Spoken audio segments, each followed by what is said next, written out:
It's lovely bubbling along on the bottom of the beautiful briny sea. Hello YouTube, Film Buff 06 here, coming your way with a slightly controversial review of Disney's Bedknobs and Broomsticks, which was released in 1971, was based on a series of books that were written by children's author Mary Norton, who of course is also well known for creating The Borrowers. It was the last Disney film to feature music from the Sherman Brothers, Richard M. and Robert B., of course, and was directed by Robert Stevenson, the same man who directed The Absent-Minded Professor and Mary Poppins. You could arguably consider this film to be almost a sequel to Mary Poppins, since it features pretty much the same cast and crew as that film. What I know from the production side of things are that Walt Disney himself bought the film rights to the books in the early 1960s, which ironically was around the same time as he was making Mary Poppins and having all of these production battles whilst working on that film with the author of that source material, P.L. Travers. Anyway, this film also did disappointing business at the box office, for it was made on a $20 million budget, but it sadly took over $17 million. I know. Ouch. Now, the story of this film takes place in 1940 during World War II, where three young children who of course have just been evacuated from London to the country during the war, are sent to live with Miss Eglantine Price, played by Angela Lansbury, in a role originally considered for Julie Andrews, who, it turns out, is secretly studying to become an apprentice witch. But when Miss Price receives a letter saying that the Correspondence College of Witchcraft in London is going to close, she and the children decide to magically fly on a bed via a magic bed knob to London to pick up the college headmaster, Emilius Brown, played by David Tomlinson, in a role originally conceived for Ron Moody, who turned the role down in order to portray Fagin in 1968's Oliver.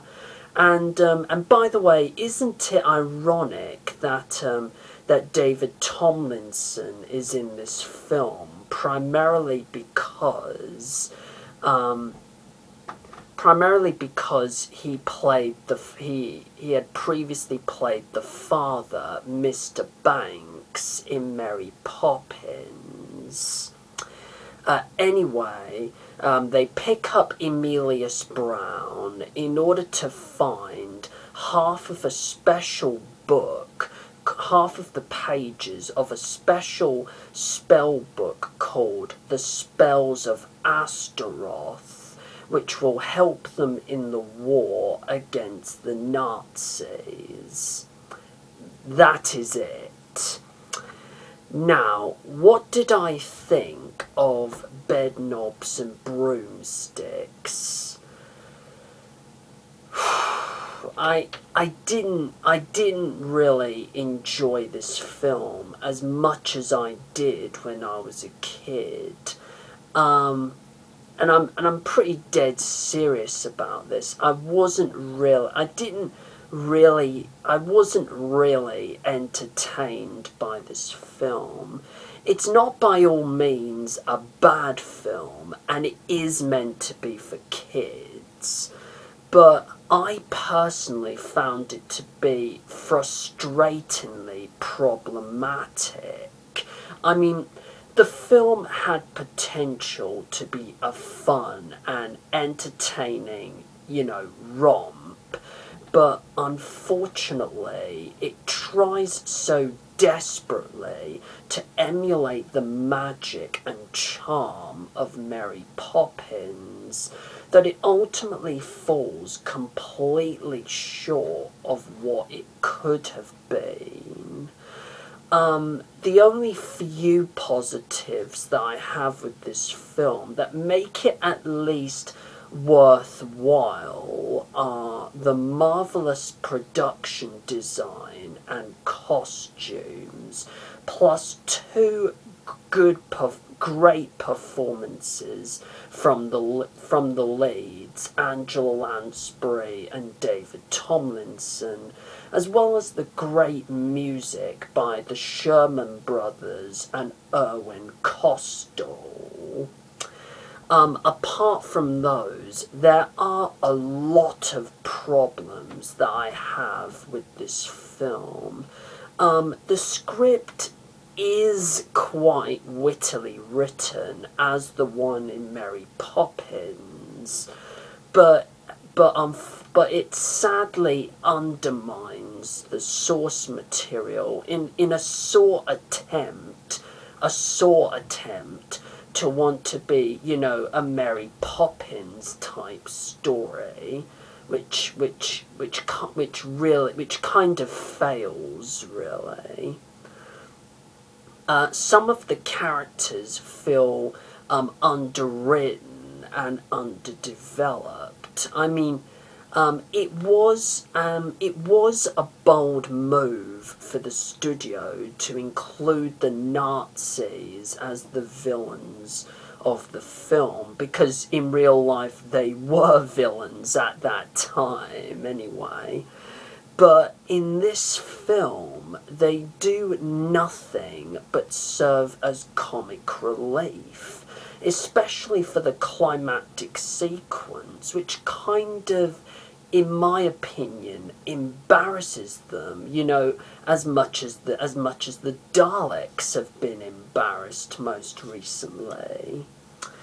Well, apart from Lansbury and Tomlinson, most of the performers just, go through the motions and completely phone in their performances. I mean, the worst offenders being the three child actors who played the children. I mean, those three children, in my opinion, are just as convincing as Jake Lloyd with a teaspoon on his nose. The special effects look a bit dated nowadays and haven't really aged very well.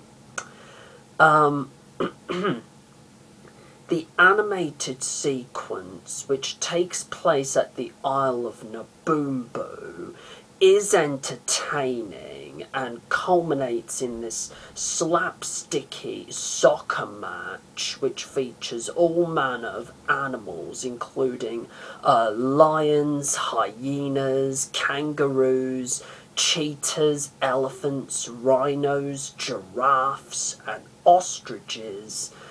But what really disappoints is that this sequence has been part of the advertising campaign for this film. Heck, even on the posters, on all the posters. But it only lasts for over 20 or so minutes. All of the songs, you know, try to be as memorable and as catchy as those in Mary Poppins, that include, you know, Spoonful of Sugar, Chim Chim Cheree, Step in Time, and of course Supercalifragilisticexpialidocious. But do not really even come close, and therefore do not stand out. The film is also under 2 hours long, which for a kids' film is just way too long. I know that Mary Poppins also runs for almost the same length as this, but what made that film so special was that it had everything it ever needed, really. It had everything to appeal to young kids and adults and entertain them for exactly 2 hours, as well as obviously a great story. This film, on the other hand, doesn't even have interesting enough material to warrant a 2 hour running length. So therefore, it just feels a bit bland and a bit boring and kind of overstays its welcome. Bedknobs and Broomsticks is a film that suffers from a special case of what I'd like to call Mary Poppins-itis. As I said before, without repeating myself, it valiantly tries its absolute damnedest to emulate what made Mary Poppins so successful and so popular in the first place. But in reality, in the end, it falls incredibly short of the mark, which therefore makes this film a missed opportunity all round. If you seriously want to watch this film with young kids, you know, just go right ahead, you know. I'm not stopping you in any way, shape or form.